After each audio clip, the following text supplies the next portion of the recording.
then when they saw that things were working, not just that we were losing weight, because that was like, oh, look, you look good, you're losing weight.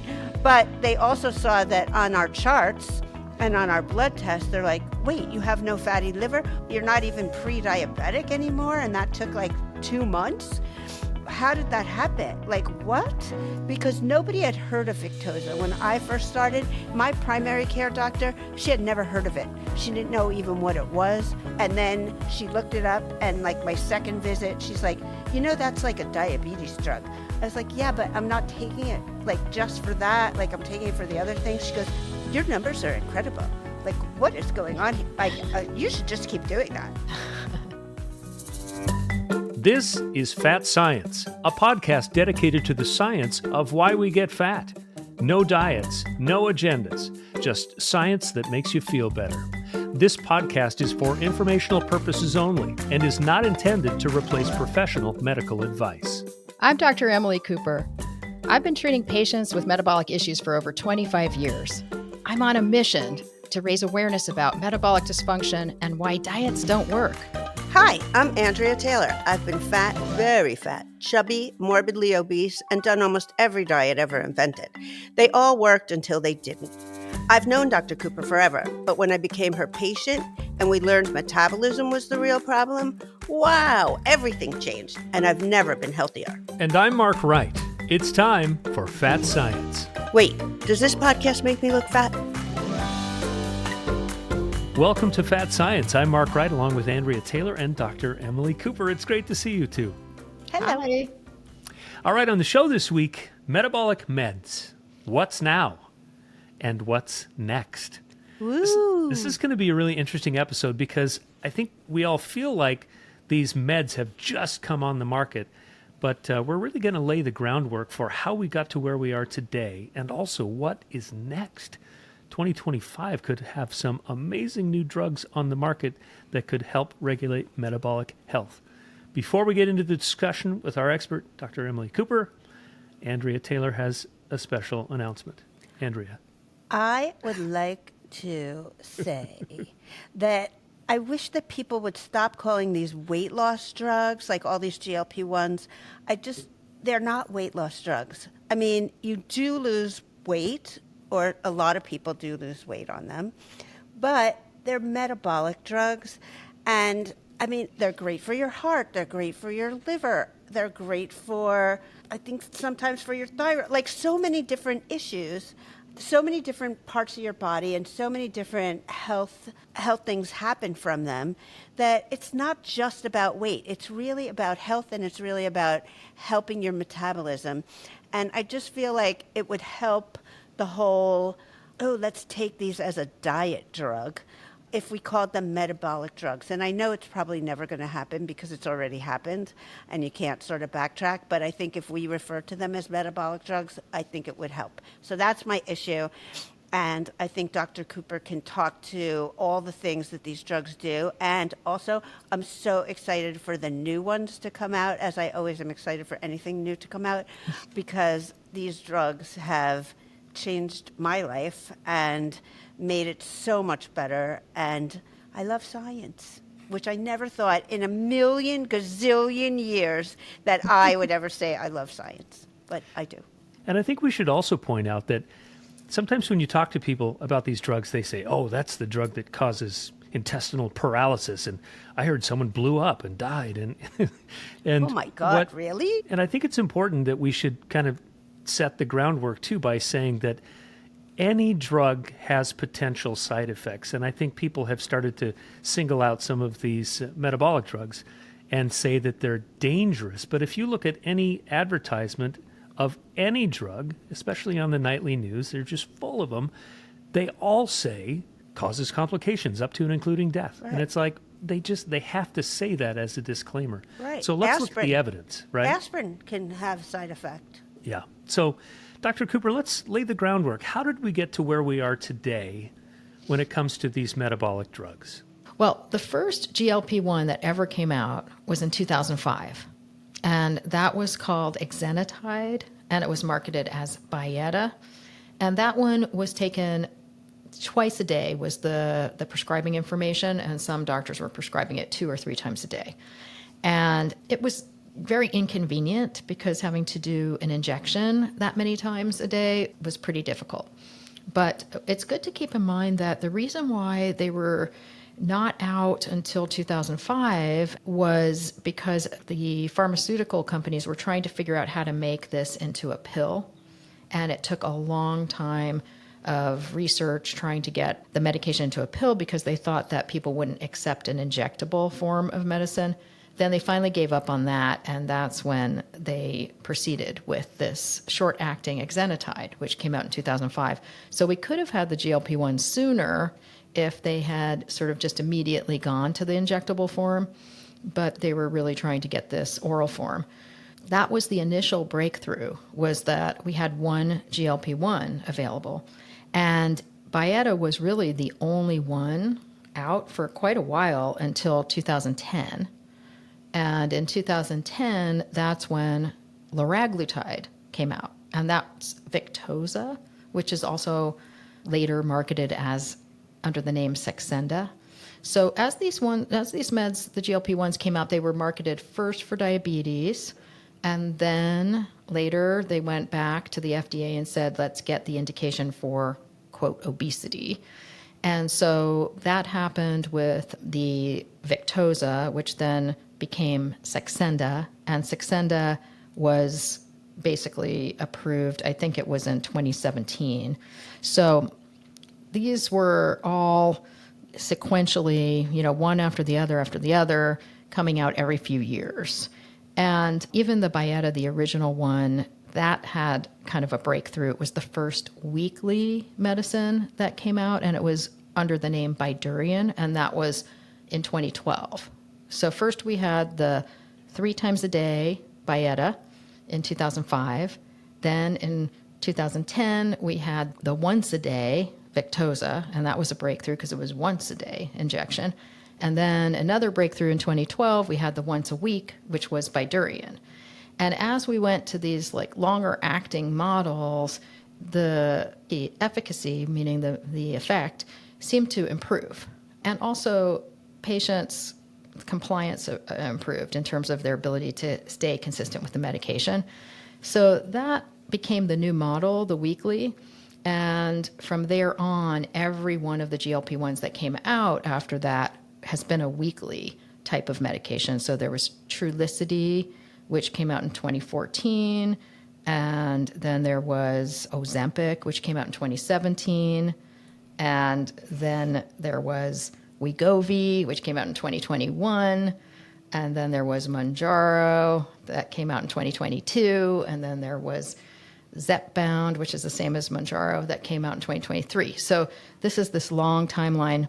And we didn't mention that there was another breakthrough, which is Rybelsus, which is the first oral medication. So that is the same medicine as Ozempic and Wegovy. That's called semaglutide. That's also available in a pill called Rybelsus. And that was 2019. So that was another breakthrough. So these breakthroughs have been in the mode of delivery and the duration of action. And the effectiveness has increased. If you look at the semaglutide studies versus the liraglutide studies, the semaglutide performed better in terms of diabetes control and weight kind of regulation. And if you look at the Mounjaro and the Zepbound, their studies show better performance than the Wegovy and Ozempic do. So as we go, the drug studies are showing better performance of these meds. But when you go to the individual and you're working with individual patients, it's not that way. Each individual patient might respond better to one versus the other, regardless of what these drug trials have shown. They're not predictive of what an actual individual is going to experience. But we think of these meds as new, but I'm just going over this timeline so people understand that what is new is our attitude and our knowledge about the meds that have been there. The meds are not new. It's just our acceptance of them and maybe our awareness of what we call diabetes and obesity being metabolic dysfunction related, not just a lifestyle issue. so that we can think of this more in the context of a medical issue. So these GLP-1s are basically mimicking hormones that our body makes, and you say that they're getting better with each generation. I want to go back to what Andrea said off the top of the show, Dr. Cooper, and that is that we're starting to see other significant benefits in other areas of health. What are some of the real bright spots that have been shown through the research when it comes to taking these drugs? What else is being improved? There are so many improvements, and this has been going on also for a long time. The reported improvements that have been seen just anecdotally and by clinicians, and then in the research studies. So it dates way back to even when we had Liraglutide, Victoza. They were noticing in the animal studies a reduction in dementia. They were noticing improvement and reduction of cardiovascular negative events happening like heart attacks and things like that. And so eventually the drug companies went back to try to get the FDA notice on their labeling that said that they have the ability to do these different things. And that's taking a long time. But one by one, most of these meds are going back and showing that they can get additional indications or approvals for stating that they reduce the incidence of cardiovascular events or they improve kidney function. We don't have the dementia yet statements that have come out yet, but the studies are going on right now to see what the connection is there and whether there's anything measurable there. Also, the fatty liver disease, which is that metabolic dysfunction associated steatotic liver disease, that is also now being shown to be responsive to these meds. So it's so many different things, and eventually we'll have fertility, I'm sure, indications or fertility acknowledgments, especially with some of the future meds that are coming out.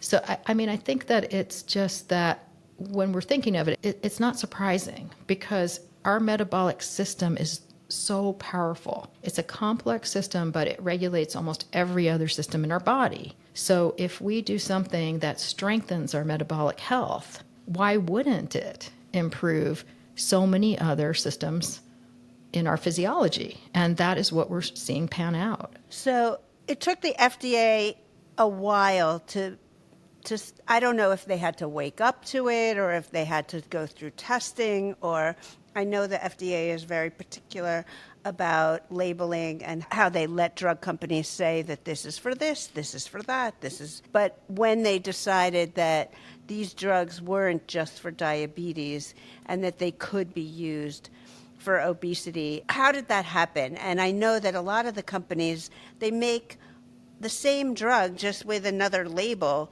that's for obesity use. Right. I know that some of that is just a marketing issue, but some of it is a labeling issue. Right. It all goes back to what the pharmaceutical company applies to the FDA for, what indication they're trying to seek out.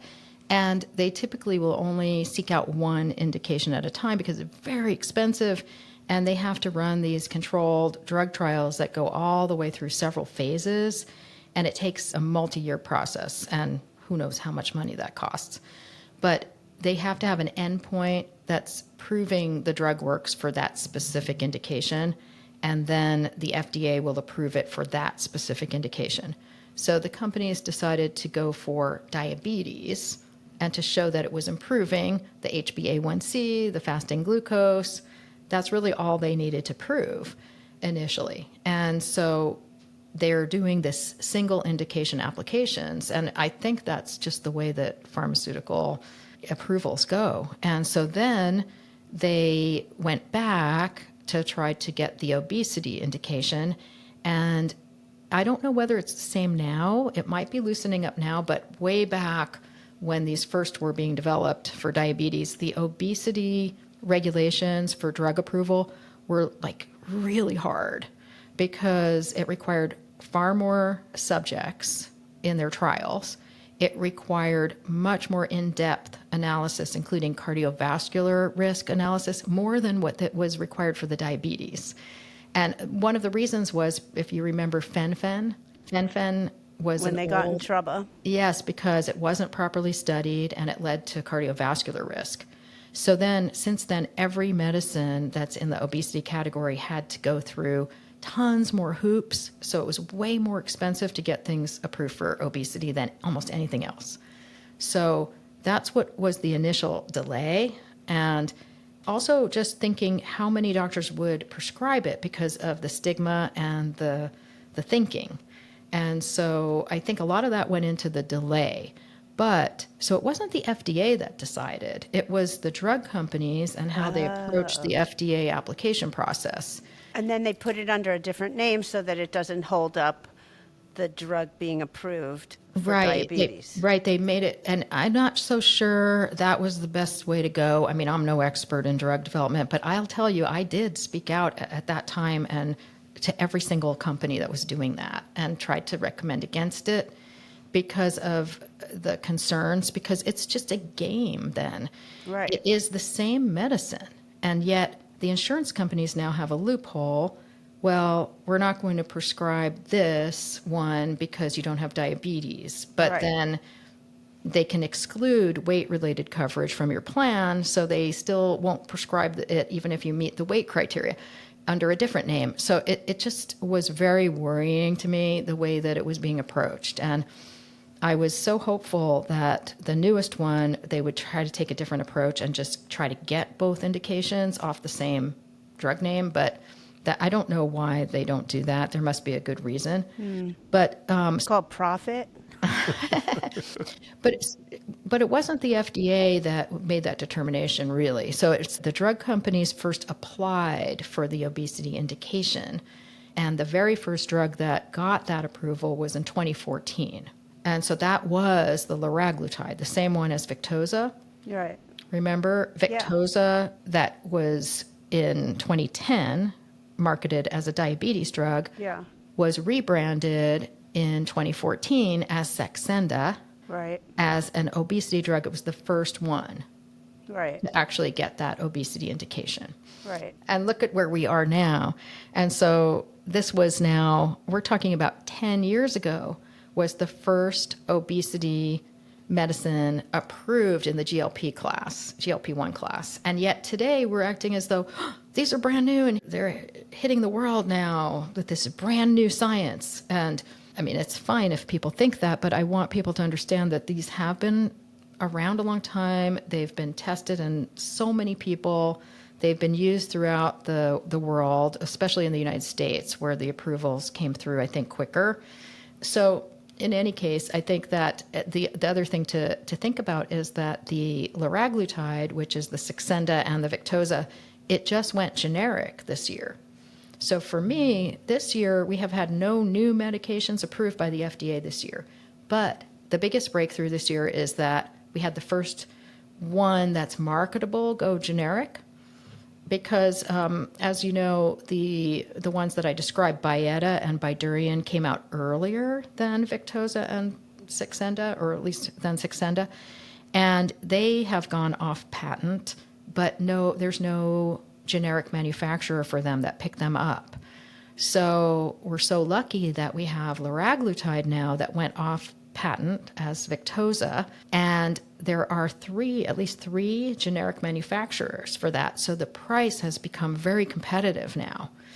And so for people that really can't afford these meds, that's another good option now that only recently, within the last really few months, has been something that's become available. Well, but the other problem is the insurance world still doesn't want to consider them.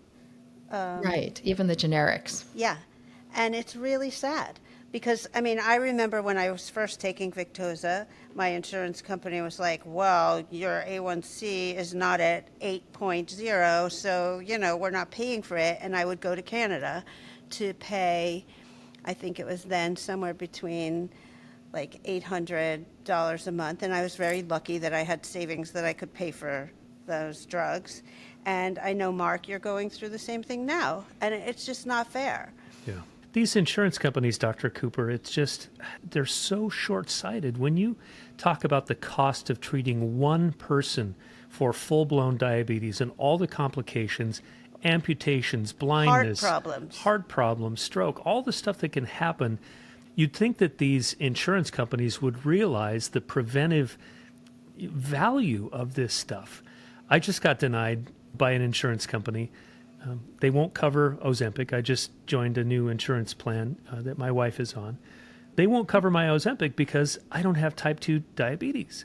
So the reason I don't have type 2 diabetes is I've been on this drug.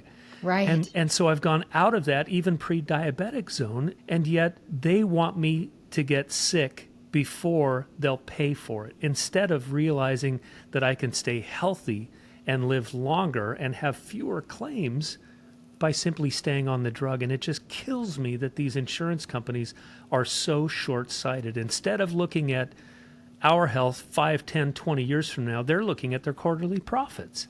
Right. They They are. look at today instead of It tomorrow. is so frustrating. Dr. Cooper, what is it going to take for these insurance companies or for the marketplace to see the value of preventing disease? What you're saying, I mean, I'm just sitting here thinking, I can't believe we're having this discussion. Still, 10 Still- years later, 15 years later, 20 Well, years for later. for me, it's almost 30 years later. Yeah. Because I'll tell you why. When I first started practicing medicine, I went to some conferences where they were starting to have these insurance companies where it was really like all about the profits, and where even the physicians were kind of buying into these companies. So even when money is on the table, the physicians were actually still doing that short-sighted approach to try to raise profits. I mean, that was shocking to me. I remember going to a conference where it was mostly attorneys and healthcare executives and some physicians that were like insurance company owners, which luckily since then it's been outlawed for, I think, physicians to be owners of insurance, health insurance companies, I think. But it was really crazy then. And I remember the examples they were giving, and I was just thinking, this is crazy. They're choosing a drug that is so inferior because of the cost, and it's increasing the emergency room visits. Just, in an example of, say, asthma regulation, then you're going to have people with uncontrolled asthma in the ER and spending all that extra money. Well, here in our field, where we're talking about diabetes, it's just exponential because it's not just diabetes. It's heart attacks, strokes, metabolic syndrome. I'm sure that you're right, Mark, that it is just so profit driven. And you have to watch out for people that sound like they're all for things, because you have to look at, well, how are they profiting off this? Because I've been hearing lately these big pushes to have the GLP-1 coverage, but they're by people who own those compounding pharmacies. Right. And they are making so much money, those compounding pharmacies right now. And what they're doing is they're opportunistic, because they're sitting there seeing people can't afford the brand name meds. And because there have been some shortages, there are some loopholes where a compounding pharmacy is permitted to, in times of shortages, manufacture a drug that's in demand by Even just though it's making it, even though it's a patented drug. even though it's a patented drug, just making it themselves. But the shortages are over pretty much. And so these pharmaceutical companies are going after them now to try to get them to stop. And it's very, there are people, I'm sure, that are high up in the regulation of these kind of rules and everything that may compromise their values because they may be making profits off of these compounding drugs. And so I'm just throwing that out there so people can be very skeptical of things that they hear and always follow the money and see I who's always say profiting. follow the money. I get 2 or 3 ads a day in just my Instagram feed of GLP-1, this version, this cheaper Right. version that you can buy. Don't Well, sign up for this. it's frightening, really. I'll tell you, I have never prescribed a compounded version of a GLP-1, and I won't. And the real reason is because they are not tested and they are not transparent about what they are, the dosing, the concentrations, what they say on the label. The patients are so confused when they're taking it that I have seen patients taking like 10 times what they thought they were taking, or 1/10 of what they thought they were taking. And to just figure out what they were taking, we had to spend 15 minutes trying to analyze, they've received these from other providers, trying to analyze what the dose they're actually taking is. But I've seen all kinds of stuff clinically that it's shooting out a lot of red flags. It's really sad. I mean, for me, based on just the graphics alone, I wouldn't take it. But it's really, you can tell that it's cheesy and just a money grab. Well, there's never been a medicine like this that compounding pharmacies have suddenly just started manufacturing like crazy, as if we're like in another pandemic or something. Right. And you don't even know where it's coming from. No. And Like when they have the ads, you don't know where it's coming from. Is it coming from Right. Mexico? Is it coming from Miami? Is it coming from, you don't know where it's Well, coming we don't from. know. And the thing about it too is that a lot of how it's prescribed is online without very much like clinical evaluation or lab workup It's just some guy in a picture. or follow-up, right? And so I think that's a big concern. I've even seen some of these companies marketing meds that aren't even out. Like they're basically taking a compound like, say, tirzepatide, which is Mounjaro or Zepbound, and they're trying to sell it as a pill. Well, that has never been tested in any clinical trial to put something like that in a pill. That is just not. That's not even an existing drug. And so I'm sure that if people have rational heads about this, this will come to an end, and we will have instead the pharmaceutical industry try to come together and figure out something to make these meds more accessible for the brand version, because we need people on them, but we don't want to take these risks with these kind of counterfeit or manufactured homebrew type Right, but if solutions. you can't afford $1,200 a month or whatever it is that if your insurance company isn't paying for it, it's a very tough decision. I can understand. Yeah. And I think in the name of capitalism, the federal government has stayed out of big pharma for so long. I mean, we just got control of insulin prices, a drug that is so cheap to make, yet people were having to pay hundreds and hundreds of dollars a month, and they couldn't afford it to control their diabetes. And the government just this past year stepped in and put price controls on that. If we wanted to be a progressive society, and I'm not like saying we should turn our government into a socialist government, but if the government started to produce some of these drugs or facilitate a cheaper, better way of doing that, think of the millions of people who would have better health, and think about how much better Medicaid and Medicare would pencil out in terms of the massive amount of money that they ship out. It would save money.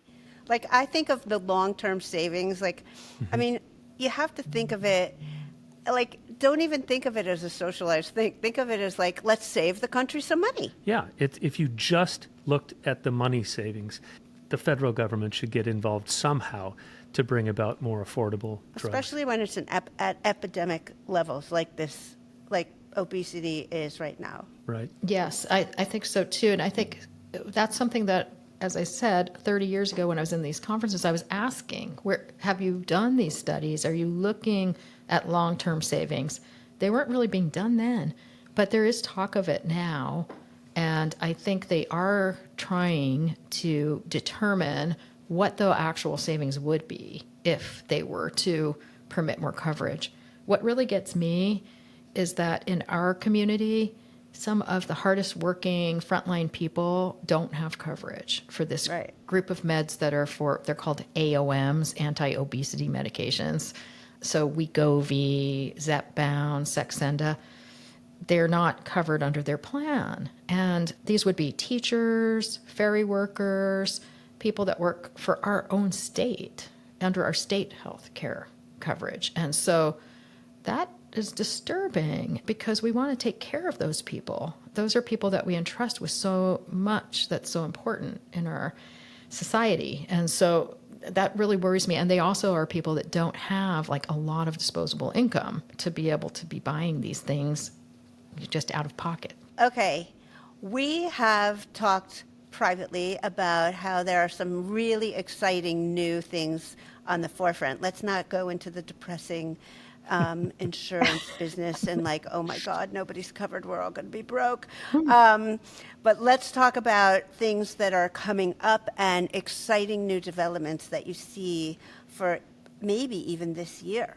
Well, it is. There are some exciting things. And I think it's always hard to predict because you don't know really what's going on until all of a sudden a drug is announced that the FDA is approving, or usually you hear that a company applied for the FDA approval, and then shortly after that, you'll hear about the approval. So right now, there's nothing that we've heard of anything that has applied yet for FDA approval, but there are some things that are very close. So we might start seeing something come out, one or two meds come out in 2025. One I'm really excited about, and I really hope that's the next one that comes out.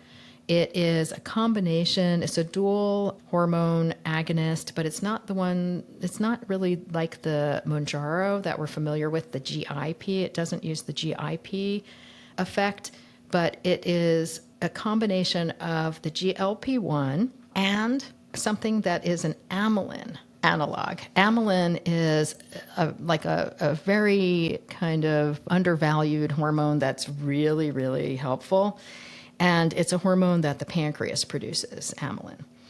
And it's just a wonderful hormone that helps your body recognize your leptin signal better. And so the funny thing is... And that's the one that says you have enough body fat. Yes, right? Leptin? Exactly. Leptin is the one that says you have enough body fat, right?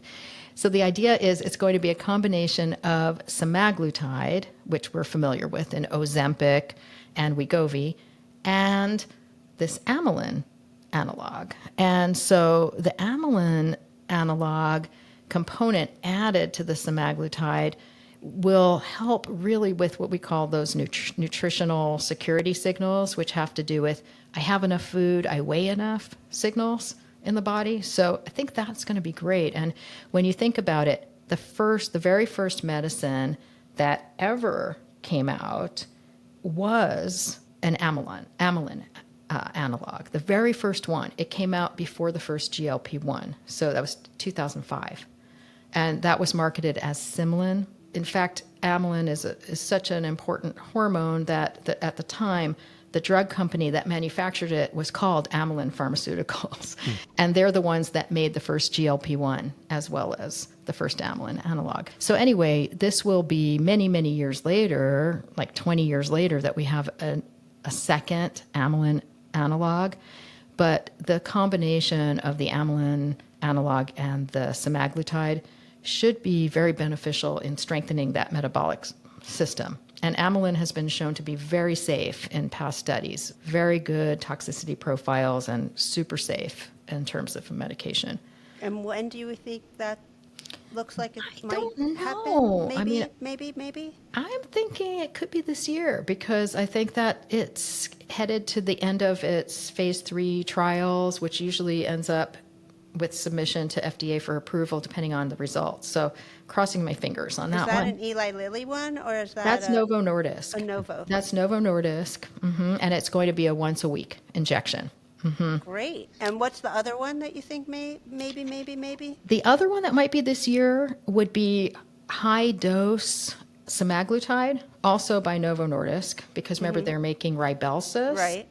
So what they found out right now, Rybelsus comes in a 3, 7, and 14 milligram dose, but the new doses that they're looking at are 25 and 50 milligrams. Whoa.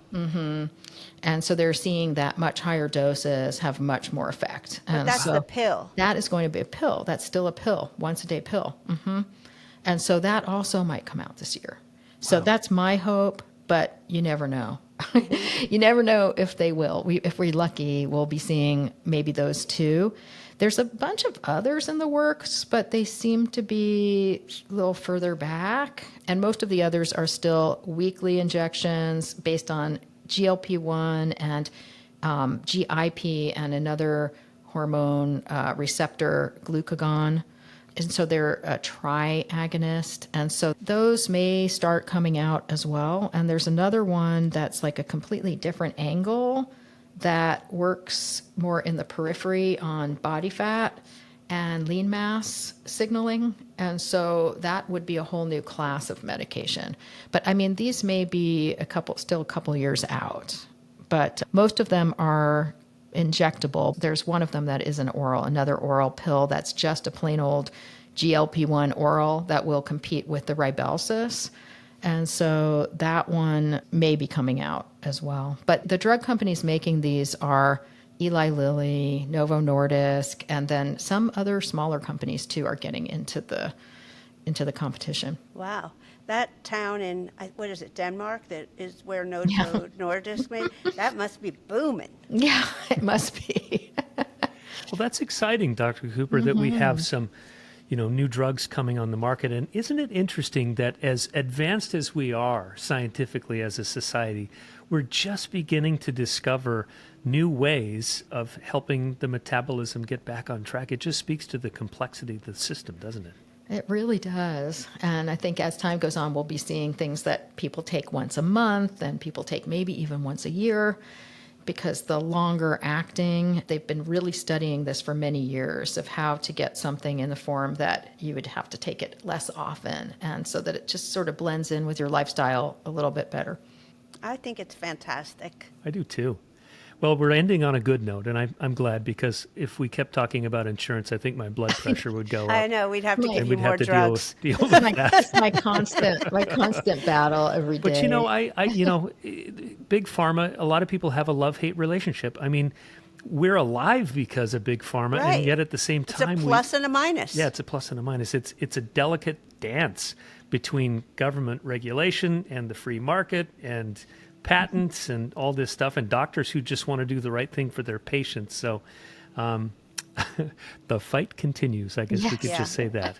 Sure does. Well, this has been fun. What's now? What's next? Metabolic Meds. Thanks, everybody, for listening to another edition of Fat Science. No diets, no agendas, just science that makes you feel better. I'm Mark Wright. Thanks for listening to Fat Science with Dr. Emily Cooper. New episodes drop every Monday. If you've enjoyed the conversation, subscribe, rate, and review this podcast. This production is for informational purposes only and is not intended to replace professional medical advice. Join us next week for another episode dedicated to the science of why we get fat. No diets, no agendas, just science that makes you feel better.